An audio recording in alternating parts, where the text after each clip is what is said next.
अंतरात्मा की शुद्धता और सही निर्णय। जीवन की भूल भुलैया में अक्सर हम अपने मन के आवेगों को दिल की आवाज समझ बैठते हैं, लेकिन यही सबसे बड़ी चूक होती है। विवेक का अर्थ है अपने स्वार्थ और अपनी नैतिकता के बीच के बारीक अंतर को पहचानना। अगर तुम्हारा कोई निर्णय केवल तात्कालिक सुख या किसी शॉर्टकट की ओर इशारा कर रहा है, तो समझ लो कि वो तुम्हारी अंतरात्मा नहीं बल्कि मन की एक चंचल वासना है।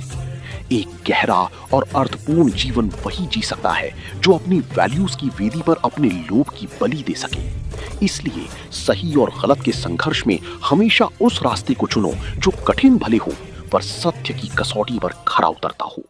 प्रेम की गरिमा और मोह का बंधन। सच्चा प्रेम मुक्ति देता है, जबकि मोह इंसान को बेड़ियों में जकड़ लेता है। हम अक्सर रिश्तों में इतने गहरे उतर जाते हैं कि अपनी पहचान और अपने जीवन के मुख्य उद्देश्यों को ही विस्मृत कर देते हैं। याद रखना, किसी से इतना अधिक लगाओ कि तुम अपने कर्तव्यों और अपने व्यक्तिगत विकास से समझौता करने लगो, वो प्रेम नहीं बल्कि एक मानसिक कारागार है। एक जागरूक इंसान वही है जो सबको हृदय से प्रेम तो करे, परंतु अपनी चेतना का केंद्र हमेशा अपने लक्ष्य और सिद्धांतों पर रखे।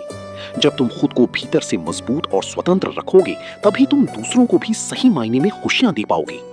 निष्कामता और विचार शून्यता का मार्ग। शांति बाहर की दुनिया में नहीं बल्कि तुम्हारे कर्मों की गहराई में छिपी है।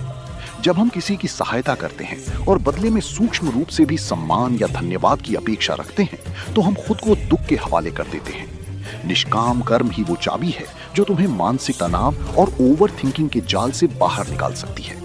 विचारों का शोर तभी शांत होता है जब मन किसी सृजनात्मक और निस्वार्थ उद्देश्य में लीन हो जाए। खाली मन उन व्यर्थ की चिंताओं को जन्म देता है जिनका वास्तविकता से कोई संबंध नहीं होता।